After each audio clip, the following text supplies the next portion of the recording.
Right, so you're taking the original vocal but putting it through all these different effects and then combining them all. Yeah, and it just kind of, it amounts to like a really like, unique texture altogether. So we got wide hips, tooth chip, 96, skin scarred, looking forward.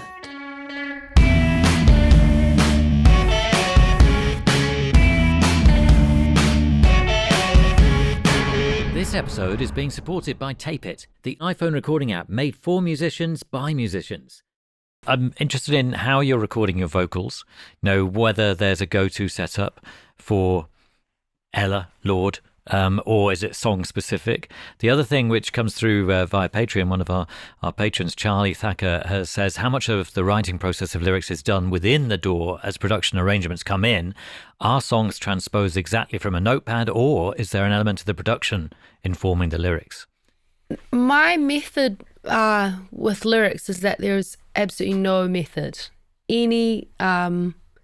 I have written a song in any way possible. There's no, I don't always start this way, I don't always start that way.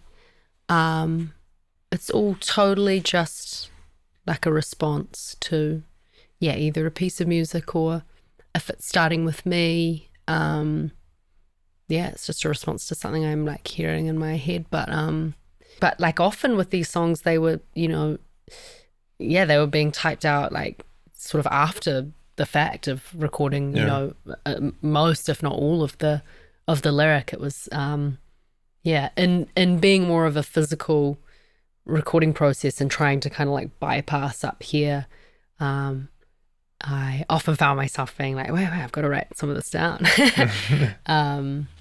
But it's just sort of, I try to have like no method with it because, I think a big part of lyric writing is getting out of your own way and just sort of letting it, I'm lucky enough to have a really strong, natural lyrical voice. Like there's a type of image that I paint. There's a sort of way I have with language, and certainly with this album, I was really going for a plainness of language. I was reading a lot of, I've always been super into sort of these masters of plain language, whether it was like someone like Raymond Carver in my teens or,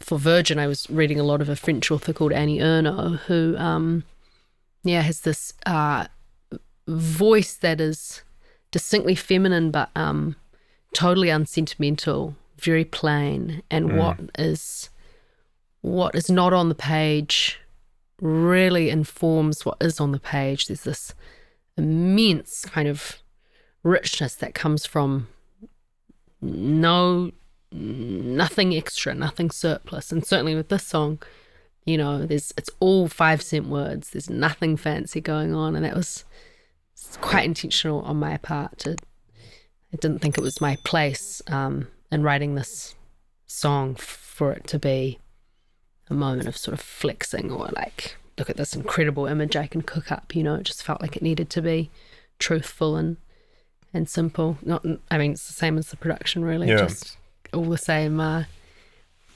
ideologies. Yeah. And then to just your question before, just vocal chain wise and stuff, there are some bits in this, like the I think just this guy, like this was just SM7 through a 1073,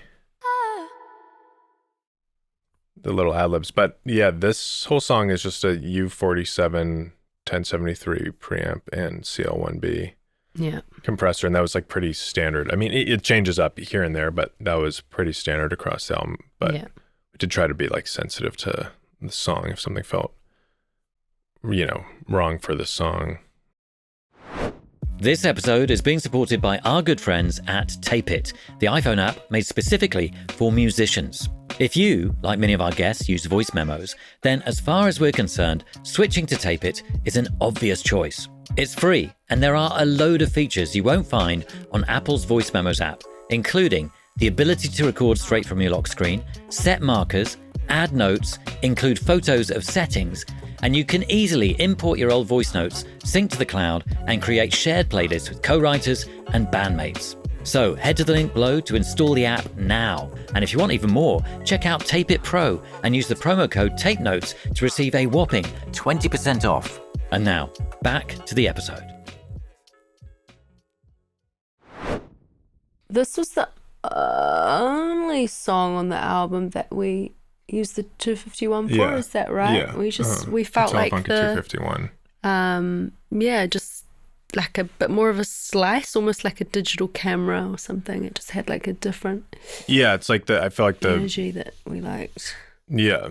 The U47, I mean, it's like incredible, obviously, but It's so rich. you know, it's like, yeah, rich, really, very like, you know, can be woolly and big and stuff, but there's something about the 251 that just really like cut through that felt so right for this song. I mean, I think sometimes Kind of nasty. yeah, it is. I mean, I just remember us doing that and it was like, oh, this just fits. It just sounds good. There are also some bits though we did. Are there any effects on there? I mean, the oh bit, what's going yes, on? yeah, there. Let's see. Let's see what we got here. So that's all 251. The AMS as well. Yeah, but then Okay. from the one of the earlier versions where we tried it on a U67, and this was in New York, but this was repitched from when it was in a different key on the U67, and this had an AMS chorus on it. A grown woman and a baby T. Grown woman.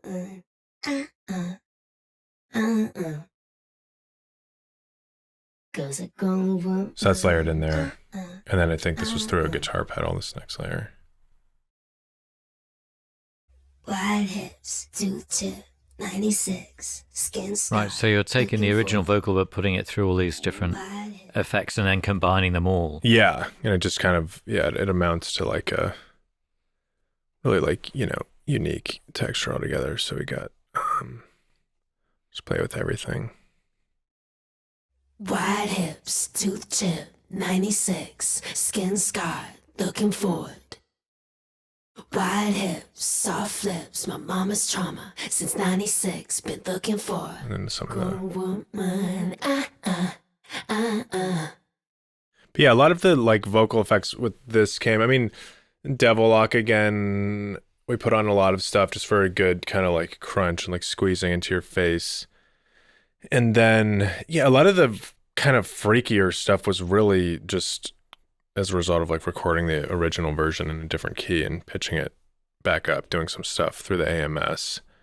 Yeah, there's nothing all that crazy on these vocals. I feel like pretty straightforward, just EQ and compression. Just RVox is like my favorite, or one of my favorite vocal compressors, because it's just one knob you just pull down and it's either good or bad. You know, there's no fiddling you can do.